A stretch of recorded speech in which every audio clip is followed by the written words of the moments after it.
А еще они пытаются создать там татарские, чувашские хоры.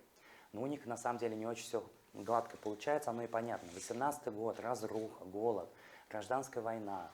И вот их там, значит, перевозят на санях зимой, поселяют там в доме какого-то там репрессированного бая и так далее. Потом он вспоминает, как в этой комнате там на деревянном полу лежат эти экспроприированные музыкальные инструменты, которые там сусеком собрали по всему городу, а музыкантов-то нет, их еще обучать надо. И вот Салих Сайдаш берется за этот труд обучения.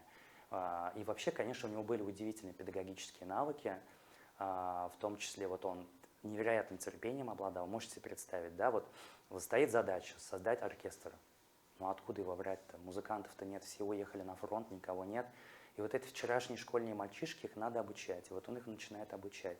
С хорами было чуть сложнее. Дело в том, что у татар не было традиции исполнять музыку хором. Может быть, вам об этом на экскурсии тоже говорили. Все-таки мы более как принадлежащие к восточной традиции. Музыка для нас это очень интимный момент.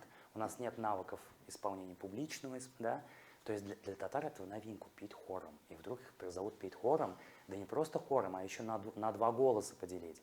Это как бы понятное дело, что для русского народа это само собой разумеющееся. В любую деревню поедешь, удивляешься просто, как они спокойно раскладывают мелодию на многоголосие и так далее.